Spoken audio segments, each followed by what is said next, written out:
Hello friends, welcome to my channel hello शिक्षक।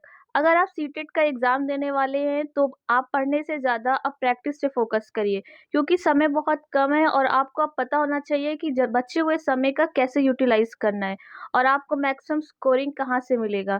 तो आपको मैक्सिमम स्कोरिंग आपको पता ही होगा कि पेडागोजी से कंप्लीट हो जाती है। तो आज हम हिंदी पेडागोजी के कुछ पॉजिटिव और निगेटिव कीवर्ड्स पढ़ेंगे, जो आपके एग्ज़ाम के पॉइंट ऑफ व्यू से बहुत हेल्पफुल साबित होगा। क्योंकि कितना भी पढ़ लें हम, एग्ज़ाम का जो प्रेशर होता है ना, वो कहीं न कहीं ये जब ट्रिक्स होती है और ये जो पॉइंट्स होते हैं और कीवर्ड्स होते हैं, ये हमारे मेडिसिन की तरह काम करती हैं, जो एंड टाइम पे हमारे लास्ट मोमेंट पे हमें बहुत हेल्पफुल होता है। तो चलिए स्टार्ट करते हैं आज की क्लास। तो हाँ, क्लास करने से पहले आप कॉपी पेन लेकर ज़रूर बैठिएगा, जिससे आप एक कॉपी में नोट करते रहिएगा और लास्ट में एग्ज़ाम के 2-3 दिन पहले उसको रिवीजन ज़रूर कर लीजिएगा। तो चलिए स्टार्ट करते हैं हिंदी पेडागोजी ट्रिक्स। तो ये पहले है हमारा पॉजिटिव वर्ड्स के कुछ कीवर्ड्स। तो पॉजिटिव वर्ड्स के ये जो कीवर्ड्स होते हैं, अगर आपको 4 ऑप्शन दिए गए हैं और ऑप्शन में आपको कन्फ्यूज़न हो रही है और कन्फ्यूज़न में अगर आपको इन सभी कीवर्ड से कोई वर्ड दिख जाता है, तो आप आँख बंद करके वो आंसर टिक कर दीजिएगा, आपका आंसर बिल्कुल सही जाएगा। क्योंकि आपका पहला कीवर्ड्स हमारा है भाषा प्रयोग के अवसर। क्योंकि लोगों को भाषा के अगर अवसर मिलेंगे तो वो और अच्छा कार्य करेंगे, बच्चे अच्छा तरह-तरह के कार्य सीखेंगे भी। और नेक्स्ट हमारा है विभिन्नता या विविधता या वैविध्य। तो ये हमारे कीवर्ड्स है सेकंड। थर्ड है हमारा प्रिंट, समृद्ध या माहौल। और चौथा हमारा भाषा विविधता, संसाधन या संज्ञानात्मक और विकास और या सीखने में वृद्धि। और हमारा नेक्स्ट है आकलन या पोर्टफोलियो। अगर बच्चों का पोर्टफोलियो बनाया जाता है, उनके मतलब पीछे की जानकारी, पूर्व ज्ञान उनका और उनका वर्तमान का ज्ञान, ये सब पोर्टफोलियो में लिखा होता है कि बच्चे को कौन सी चीज़ में, किस सब्जेक्ट में क्या प्रॉब्लम हुई थी और अब किस में बेहतर कर रहा है। तो ये पूरी डिटेल्स होती है और इससे बच्चे के आकलन में बहुत ही मदद मिलती है और उसको पढ़ाने में भी हेल्पफुल हो जाता है। इसलिए आकलन या पोर्टफोलियो जो होता है, ये हमारा सकारात्मक कीवर्ड्स होता है। नेक्स्ट हमारा है पढ़ना या अर्थ समझकर पढ़ना। इससे बच्चा का ज्ञान जो होता है वो ज़्यादा अच्छे से समझ के जब उसका अर्थ समझ लेता है तो उसको ज़्यादा समय तक चीज़ें याद रहती हैं। नेक्स्ट है लेखन, मौलिक विचार, विचारों की अभिव्यक्ति। नेक्स्ट सीखेंगे कीवर्ड भाषा सीखने की क्षमता जन्मजात होती है। जी हाँ, अधिगम जो हमारा होता है, जो लर्निंग होती है, वो हमारी जन्मजात होती है। कुछ चीज़ें होती हैं जो हमें जन्म से ही हमारे अंदर मौजूद होती है। आपने पढ़ा भी होगा एलईडी डिवाइस जैसे हमारे बोलते हैं चॉम्स्की कि भाषा का विकास होता है, चीज़ें बच्चे जन्म से ही सीख के आते। उसी प्रकार जो हमारी सीखने की क्षमता होती है, वो जन्मजात होती है। अवसर, बच्चों को तरह-तरह के अवसर मिलेंगे तभी वो हर फील्ड में अच्छा कार्य करेंगे। नेक्स्ट है भाषा अर्जन, सहज, स्वाभाविक या विद्यालय पूर्व। भाषा अधिगम, प्रयासपूर्ण विद्यालय जाने के बाद प्रोत्साहित करना, किसी चीज़ के लिए मोटिवेट करना या उसको आगे बढ़ाने के लिए प्रोत्साहित करना।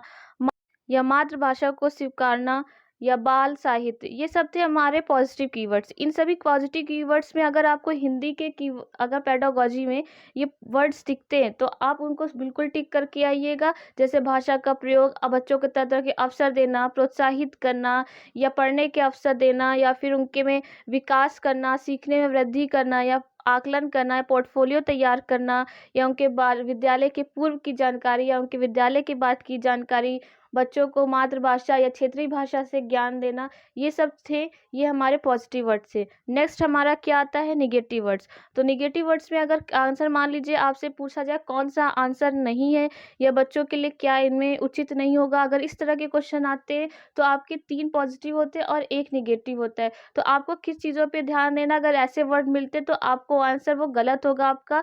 तो पहला हमारा सुंदर लेखन या लिखावट या लेख। तो बच्चे का सुंदर लेखन या लिखावट पे हमें फोकस नहीं करना है। बच्चे को जो पढ़ा है उसका अर्थ समझ में आ रहा है, ये इंपॉर्टेंट होता है, ना कि अगर उसे सुंदर लिख दिया है और उसको समझ ही नहीं आ रहा है वो लिखा क्या है, तो ये तो हमारे कोई फ़ायदा का यूज़ का काम ही नहीं है। तो इसीलिए हमें उसके सुंदर लेखन या लिखावट पे फोकस नहीं करना है। काव्यात्मक भाषा, बच्चों को पोएम्स और ये सब काव्यात्मक में चीज़ों पे इतना ध्यान नहीं देना है, उनके ज्ञान पे ज़्यादा फोकस करना है। याद करना, कंठस्थ करना या स्मरण करना, बच्चों को रटाना। हमारा एनईपी 2020 भी आपने पढ़ा होगा, एनसीईआरटी पढ़ा होगा, तो ये रटन के खिलाफ होते हैं और बच्चों को रटने की प्रक्रिया पे फोकस नहीं करना चाहिए। उनको समझ के और उनको समझा कर पढ़ाना चाहिए। नेक्स्ट हमारा वैज्ञानिक शब्दावली या शब्दावली, पाठ्य पुस्तिका ज्ञान पर बल। बच्चों को बाल केंद्रित होती है हमारी शिक्षा, तो बच्चों को पुस्तक के केंद्रित करके नहीं पढ़ाना है। हमको बच्चों को समाज के वातावरण से जोड़कर, उसके आस-पास की चीज़ें से जोड़कर पढ़ाना है, ताकि वो वास्तविक शिक्षा प्राप्त कर सके, ना कि पुस्तक वाली ज्ञान प्राप्त करे। नेक्स्ट हमारा बाधा, जटिलता। नेक्स्ट केवल, मात्र, ही और भी, ये बहुत इम्पोर्टेंट होता है।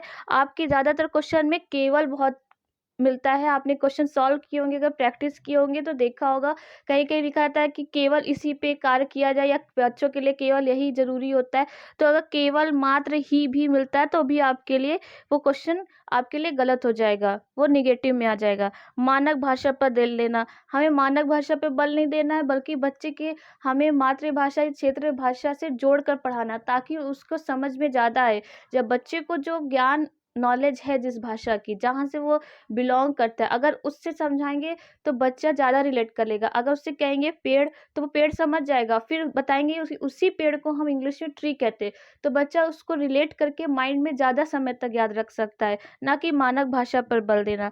बच्चे की मातृभाषा को अस्वीकार करना, हमें बच्चे की मातृभाषा को स्वीकार करना है, अस्वीकार नहीं। अगर अस्वीकार आ रहा है, इसका मतलब वो नेगेटिव बोल रहा है बच्चे के लिए।